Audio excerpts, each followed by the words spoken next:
Bueno, pues muy buenas tardes. Les habla Liz Duret a las 5 con Alberto Padilla. Alberto Padilla no está el día de hoy debido a una faringitis, pero lo tendremos el día de mañana. Pero quien sí está por acá es nuestro querido amigo y economista Eli Feinstein. Hola Eli, ¿cómo estás? Hola Lisbeth, yo muy bien y muy contento de compartir nuevamente micrófonos con vos por acá y deseándole a Alberto una pronta recuperación. Yo creo que yo voy por el mismo camino, se me está acabando la voz. Pues hay que cuidarse, hay que cuidarse. Pues Ujú. Alberto no le salía, realmente esta mañana me dejó un mensaje y no le salía la voz. Así que inmediatamente le dije, no, no, usted se queda calladito hoy, porque Sí. mañana ya lo quiero, mañana lo queremos ver acá todos. Así que bueno, eh, esperemos Ah, también que se recupere. que así sea. Y también cuídate, cuídate, Eli, que Sí, como sí, andas en estas lares por aquí y por allá, pues hay más posibilidades de que se te vaya la voz. así es, así es. Pero bueno, aquí estamos, sin excusas. Sin excusas, así es.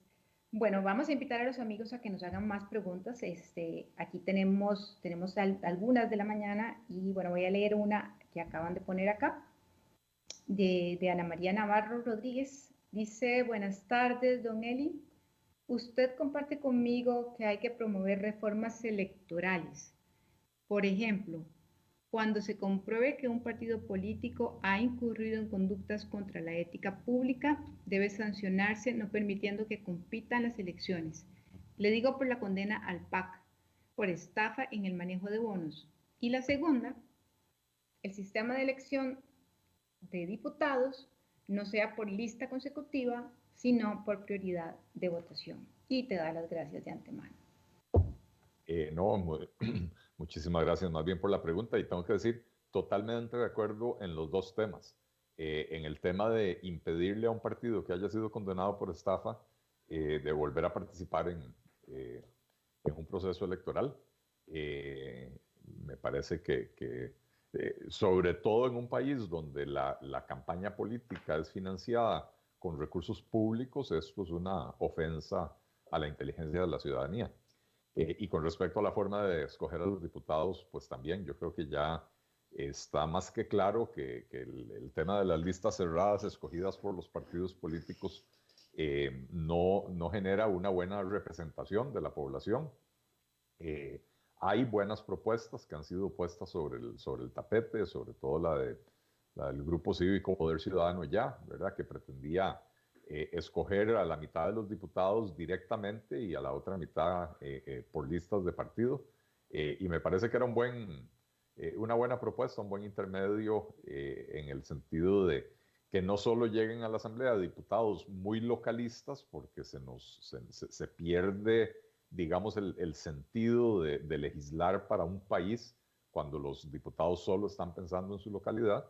Eh, y entonces tener esa mezcla nos permite equilibrar un poco, ¿verdad? Para que haya una mejor representatividad.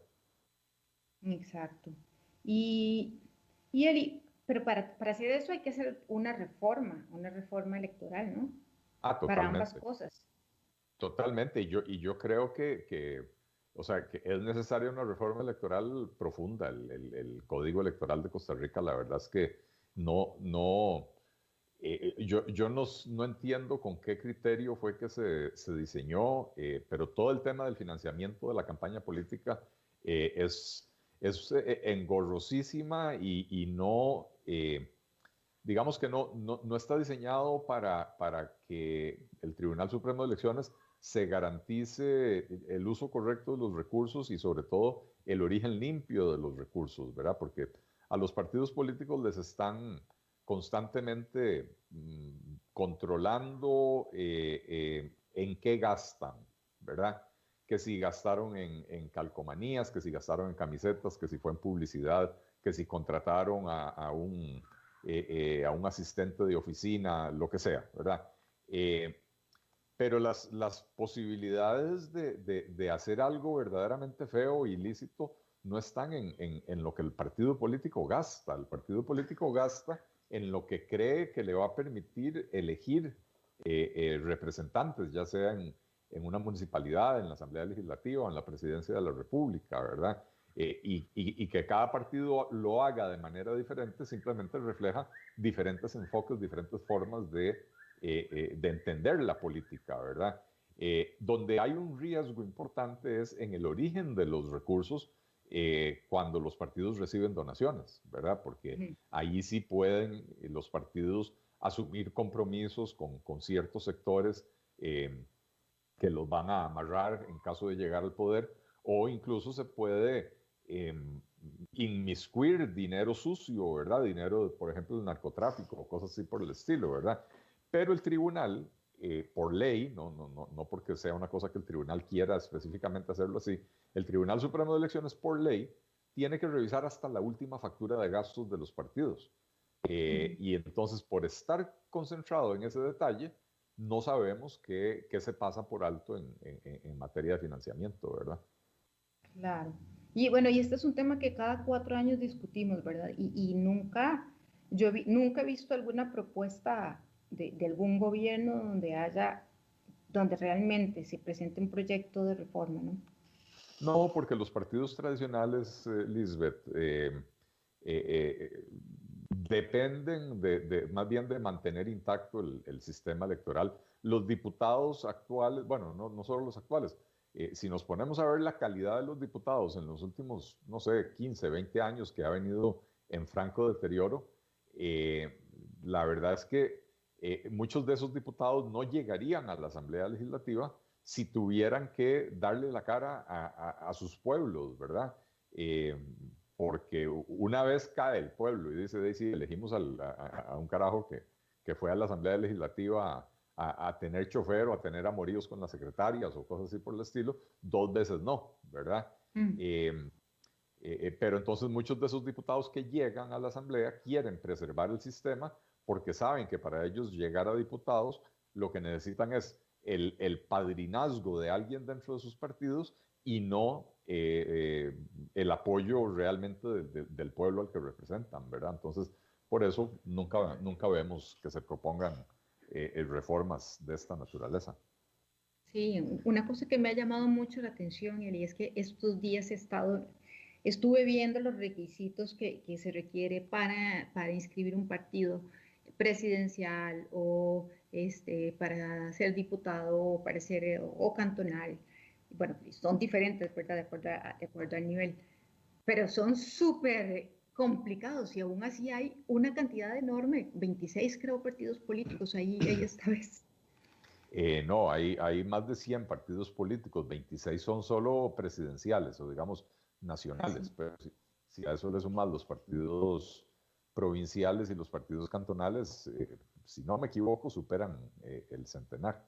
Bueno, pues, me llama la atención porque solamente si, por ejemplo, si quieres ser diputado, tienes que hacer reuniones cantonales y asambleas cantonales, creo, sí. Y bueno, es una cantidad de cosas increíbles que yo no sé si todos lo hacen, ¿no? Bueno, sí, todos lo hacen porque el tribunal vigila y certifica que así se haga. De hecho, uno no puede hacer una asamblea cantonal sin presencia de un funcionario del tribunal que fiscaliza, ¿verdad? Entonces, los requisitos son complejos, pero la evidencia es clara. No es imposible. De hecho, más de uno, yo tengo que decir que a la hora de conformar el Partido Liberal Progresista, nos beneficiamos de esas reglas porque pudimos hacerlo y pudimos hacerlo en un tiempo bastante rápido, ¿verdad? Pero, ¿cómo se llama? Las reglas son complejas, pero no lo suficiente como para impedir que se formen partidos.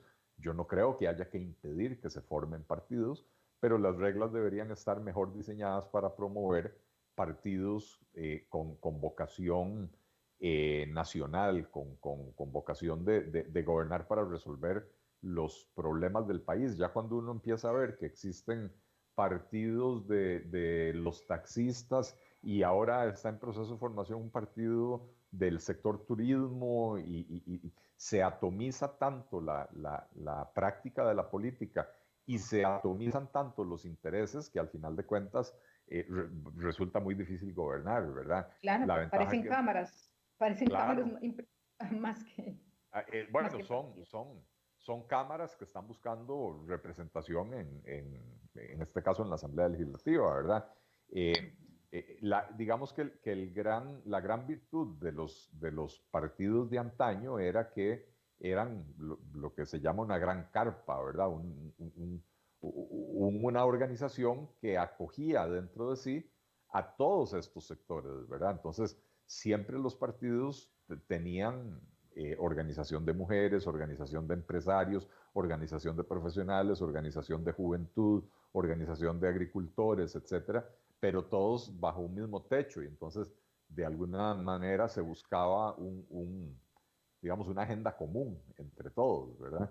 Y eso se ha ido perdiendo con esta atomización de los partidos.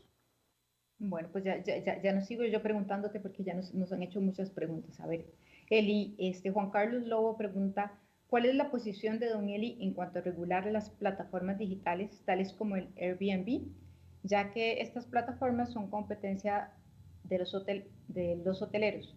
O bien, ¿cómo se podría poner a competir a los hoteleros con estas plataformas? Eh, yo lo que creo es que las plataformas digitales lo que hay que hacer es regularizarlas, ¿verdad? O sea, formalizarlas, no dejarlas así en la informalidad, porque tenemos que reconocer que las plataformas digitales llegaron para quedarse y no está en el poder del gobierno de Costa Rica evitar su existencia. Cualquier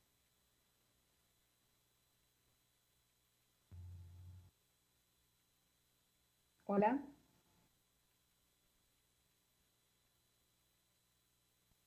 creo que perdimos la conexión. Hola.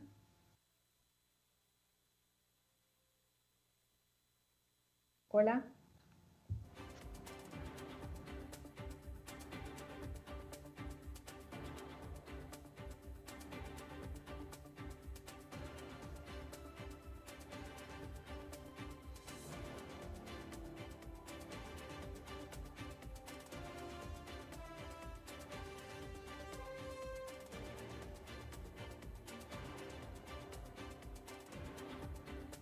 Bueno, pues estamos acá a la espera de que se nos arregle el problema técnico.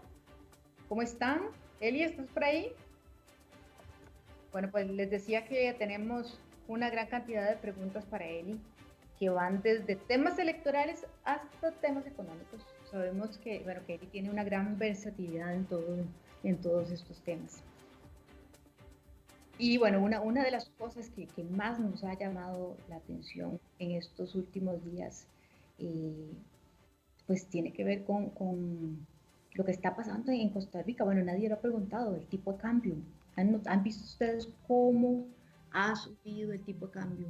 Y, bueno, nadie lo ha preguntado por acá, pero esa es una pregunta que yo le tenía a Eli. ya volví, Si estás por ahí, Eli. ya regresé, sí, no sé qué pasó. Hola, no me contesté, solo si nos da tiempo. Ajá. Eli, nos está preguntando Nelson Briceño, que por qué razones Costa Rica no ha dolarizado su economía. Eh, bueno, no sabría yo decirlo, ¿verdad? Yo creo que hay un poco de orgullo nacional, un cierto nacionalismo barato que le dice a los países que tienen que mantener su propia moneda y eso al final de cuentas pesa a la hora de tomar decisiones de este tipo. Eh, y sobre todo cuando el manejo de la moneda costarricense, el manejo de la política monetaria era bastante irresponsable en este país, generando inflaciones del 15, 20, 30% anual, esos criterios pesaban mucho, ¿verdad? Ahora ya tenemos varios años que el manejo de la política monetaria ha sido relativamente responsable, de verdad. Tenemos inflación baja, ya no recuerdo ahora cuántos años seguidos, 8, 9 años con inflación por debajo del 5%, ¿verdad? Entonces ya cuando tenemos un manejo de la política monetaria de esa manera, ya no es tan atractiva la dolarización, ¿verdad? La dolarización es muy atractiva, insisto, cuando la inflación está constantemente robándole el poder adquisitivo a los ciudadanos y entonces uno le quita esa herramienta al funcionario público, al banquero central, le dice, no señor, no le voy a dar más permiso de que me robe mi poder adquisitivo metiendo inflación. Pero de ahí, una vez que la inflación se pone bajo control y se sigue una política monetaria más o menos sensata, ya eso deja de ser tan importante, ¿verdad? Y además de que se pierde también un instrumento de política. Eh, bueno, por eso te digo, cuando el manejo de la política es irresponsable, esa es una herramienta de que uno quiere quitarle a quien la está manejando irresponsablemente. Cuando se maneja responsablemente la política, en este caso la política monetaria, más bien sirve tener esa herramienta. Cuando uno se niega el acceso a ciertas herramientas de política económica, dificulta enormemente el manejo de la economía a lo largo del ciclo económico, ¿verdad? Exacto. Y aquí, Hey Contreras Castro dice, buenos días, don Eli. ¿Tiene el modelo parlamentario futuro en Costa Rica? Yo creo que como tal, puramente parlamentario, no le veo mucho futuro. La propuesta que mencionaba yo anteriormente de Poder Ciudadano ya introduce un grado de parlamentarismo sin llegar al parlamentarismo al 100%, ¿verdad? Podríamos hablar de un sistema semiparlamentario, pero me parece que superar, o sea, a ver, Costa Rica, la Segunda República, bueno, en términos generales, Costa Rica fue diseñada como una república presidencialista, ¿verdad?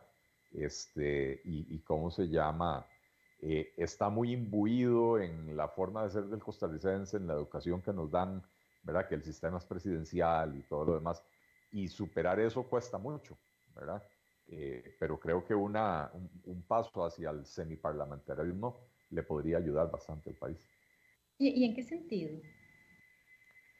Mira, yo creo que hoy por hoy, precisamente por lo que hablábamos en una de las preguntas anteriores, Lisbeth, de la proliferación de partidos políticos con agendas muy pequeñas, agendas muy angostas, digamos, ¿verdad?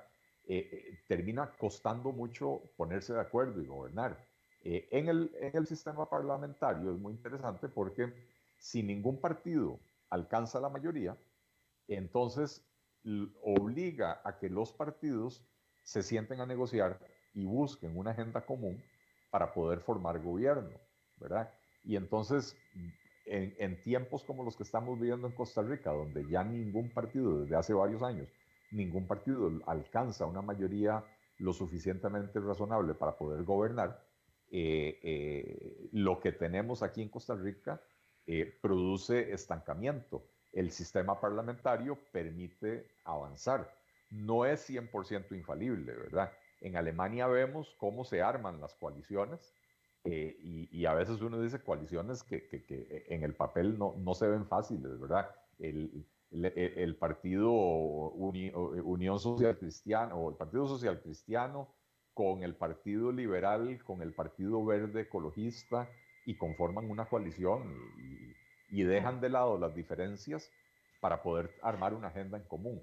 Pero también uno puede ver un país como Israel, que es un país que ha avanzado muchísimo en los últimos 25 o 30 años, económicamente hablando, pero ya tienen 4 o 5 años ahí estancados en procesos electorales cada 6 meses que no producen ninguna mayoría y tampoco producen la posibilidad de generar una coalición duradera para el gobierno, ¿verdad? Entonces, tampoco es infalible, pero yo creo que en Costa Rica hoy un sistema parlamentario o semiparlamentario nos obligaría a los partidos políticos a sentarnos a negociar y a decir, ok, yo tengo una agenda de 10 puntos y usted tiene una agenda de 10 puntos.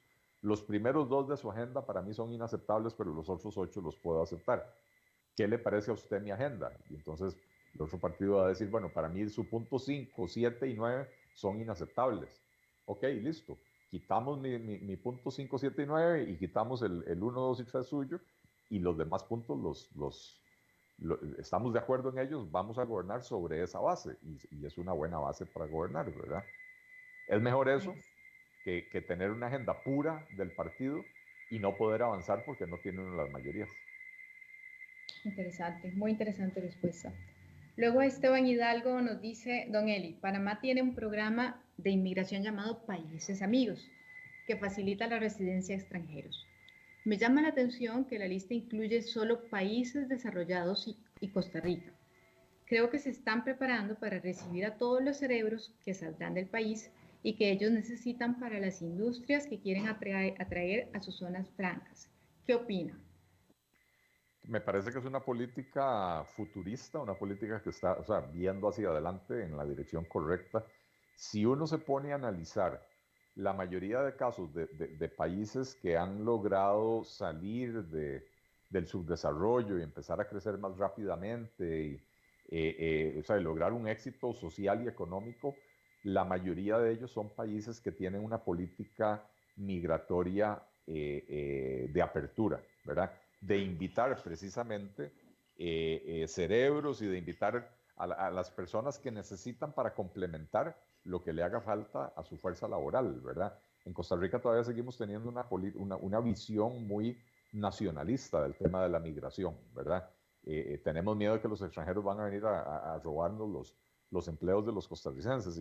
Incluso la gente dice que los nicaragüenses vienen a quitar los empleos de los costarricenses.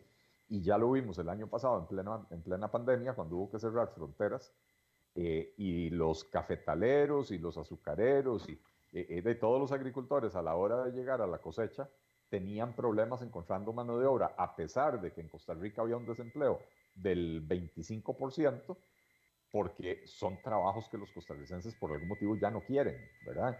Entonces, insisto, que tenemos esa mentalidad de que es que el extranjero nos viene a robar el empleo, cuando los países que logran grandes éxitos con programas de desarrollo económico, más bien tienen políticas de apertura que les permite importar lo que les hace falta en cuanto a mano de obra calificada, etcétera, y no lo ven como una amenaza, sino más bien como un complemento que les va a permitir crecer más.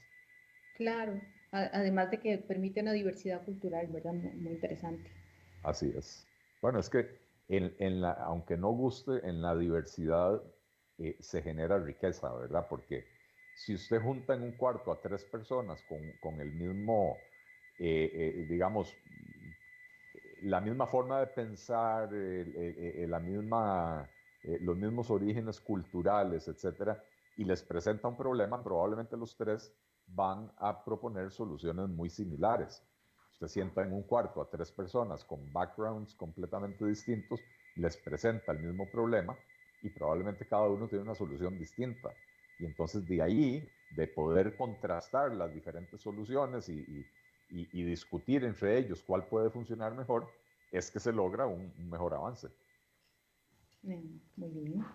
Y luego, bueno, tenemos a Manuel Guillermo Font Benavides, dice buenas tardes y pregunta, ¿se está yendo mucho la política actual de Costa Rica hacia el izquierdismo o hacia la izquierda? Pues sí, estamos siendo gobernados por partidos que se definen como de centro izquierda, pero que al final de cuentas, lo que uno percibe, sobre todo en estos últimos 2 gobiernos, es una actitud anti-sector productivo privado muy marcada, ¿verdad? Hay una política de Estado en este momento que ha convertido una excepción de la ley de contratación administrativa que permite que entidades del Estado se contraten entre sí como excepción, se ha convertido en la regla. Y eso se ha hecho con el propósito de excluir al sector privado de la prestación de servicios al Estado, ¿verdad? Entonces, para mí sí, ¿verdad? Yo no soy, a ver, ¿cuál es la palabra? Fatalista, conspiracionista. Yo no creo que nosotros tenemos aquí metido a un Hugo Chávez y que estamos a punto de perder la democracia. Lo que sí creo es que en una democracia es necesario tener alternancia. Costa Rica tiene en este momento 4 gobiernos socialdemócratas seguidos, 4 gobiernos estatistas, gastones, que son los que han gobernado desde el año 2006, ¿verdad? Y es necesario que haya un giro, una alternancia en otra dirección, ¿verdad? Para poder equilibrar las cosas. Y esa otra dirección tiene que ser una dirección de responsabilidad fiscal con entendimiento de que para que el país pueda progresar, tenemos que generar condiciones para poder crecer, para que la economía pueda crecer, para que se generen empleos, para que se genere riqueza, que por medio de esa riqueza se genere una mayor recaudación que nos ayude a resolver nuevamente el problema fiscal. Entonces, crecimiento económico nos ayuda a resolver desempleo, y desempleo nos ayuda a resolver pobreza, pero desempleo económico también, perdón, crecimiento económico también nos ayuda a resolver el problema fiscal, porque a mayor actividad económica, entre más transacciones económicas hay, más recauda el Estado, ¿verdad? Entonces, Claro. la mejor política fiscal que podemos pensar en este momento es poner la economía a crecer. Exacto. Y bueno, y aquí hay una pregunta de Su Sa que dice que ¿cómo se compran o venden dólares en el Banco Central de Costa Rica? La diferencia con la banca es demasiado. Hay un mercado, Monex creo que se llama, donde El mercado mayorista, sí. el mercado mayorista, que cualquier persona puede participar, pero es solo para transacciones, si no me equivoco, porque yo no estoy en Monex, si no me equivoco, es para transacciones mayores a $1,000, una cosa así por el estilo. Entonces, y hay que pagar hay un cierto acceso al Monex, ¿verdad? Entonces, si usted es una persona o una empresa que constantemente está haciendo transacciones de más de $1,000, le puede convenir estar ahí. Si usted lo que hace es 2 veces al año viajar y va a comprar dólares, probablemente no le conviene estar en el Monex, ¿verdad? Y bueno, tenemos a Adrián Pinto que hace una sugerencia muy divertida. Dice que si no sería mejor canalizar los impuestos por medio de Recope. Creo que es mejor subir un poco los impuestos utilizando Recope como recaudador en lugar de malcobrar los más de 100 impuestos existentes por otros medios. Bueno, yo es que no creo que a las instituciones haya que darles responsabilidades que no son, uno, para lo que fueron creadas, y dos, para lo que tienen capacidad. Eh, o sea, si nuestra autoridad tributaria no funciona, arreglémosla. En vez de estar pensando en cómo hacemos para mantener una autoridad tributaria que no hace las cosas bien y darle a otras entidades potestades recaudatorias para resolver el problema, porque entonces no resolvemos el problema de fondo. Así es como terminamos con un Estado con 323 instituciones, ¿verdad? Entonces, no, a mí no me parece que sea una propuesta correcta. Ciertamente lo que señala don Adrián es cierto, el país tiene más de 100 impuestos. Si usted elimina los 90 o 95 impuestos que prácticamente no le aportan nada a la recaudación, porque usted sabe que para poder cobrar un impuesto el Estado incurre costos, ¿verdad? Claro. Hay que fiscalizar, hay que supervisar, hay que hacer un esfuerzo cobratorio y eso cuesta dinero. Entonces, entre esos más de 100 impuestos hay muchísimos que recaudan menos de lo que cuesta recaudarlo. Entonces, podríamos eliminar ese montón de impuestos y ya ahí, con solo eso, ya tenemos una herramienta para digamos, mejorar a la autoridad tributaria. Porque si la autoridad tributaria, en vez de tener que andar persiguiendo 110 impuestos, solo tiene que concentrarse en 5 o en 8, que son los que verdaderamente recaudan, entonces va a poder especializarse en aquellos impuestos que verdaderamente recaudan, va a poder concentrar sus recursos en la fiscalización de esos impuestos y entonces al concentrar sus recursos va a poder también incidir en disminuir la evasión, ¿verdad? Entonces simplifiquemos el sistema tributario y eso va a hacer que la autoridad tributaria funcione mejor. No hagamos una autoridad tributaria paralela, eso es lo que me parece que sería un error. Muy bien, y bueno, yo creo que ya casi se nos está acabando el saldo. Sin embargo, voy a leer este último comentario de Hans Gómez que dice, vaya, como siempre se disfraza el problema migratorio con el desempleo nacional. En este país, vieja estrategia. La informalidad nacional se disfraza con inmigración. Luego ponemos a pelear a nacionales con extranjeros, que como el nacional busca cómo ganarse la vida con el viejo ritual del racismo. Y bueno, no sé si quieres hacer un comentario final, Eli, antes de que ya nos corte David. Bueno, no. Interesante hoy, preguntas distintas y comentarios y sugerencias distintas de las que normalmente recibimos. Así que muchísimas gracias a todos por sus preguntas, comentarios. Muchísimas gracias a vos, Lisbeth, por permitirme estar acá. Ya veo que es cierto lo que dice Alberto, que vos sos la del látigo y la que dice que se acabó el saldo, así que... Ay, no. Al contrario, es él el que está, el que es David, el del látigo. Sí, David es el que pone cara de malo, pero vos sos la productora del programa. Ay, Vos sos la que no. manda. Bueno, yo todavía veo que tenemos un momentito y tal vez si nos lo regalan, podríamos aprovechar, Eli, para que nos hables un poco de este diferencial cambiario tan grande que estamos viendo estos últimos días.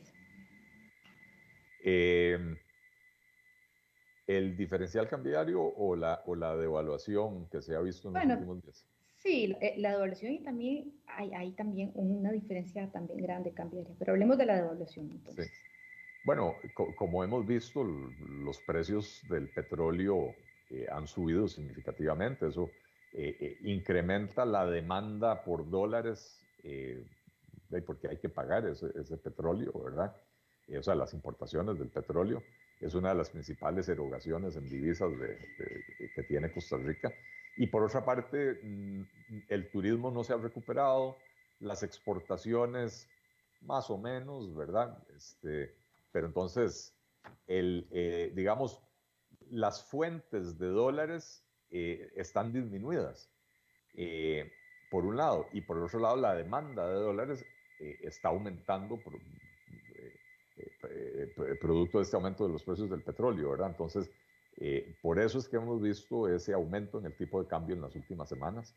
Me parece que es normal en un país que tiene un tipo de cambio relativamente libre. No vamos a decir que es libre porque el Banco Central interviene bastante, pero relativamente libre.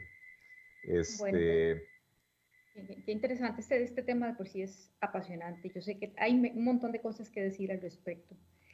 Pero ahora ya se nos fue David y nos quedó Nelson. Y Nelson me está diciendo que ya nos tenemos que ir para pasar a Masters del fútbol.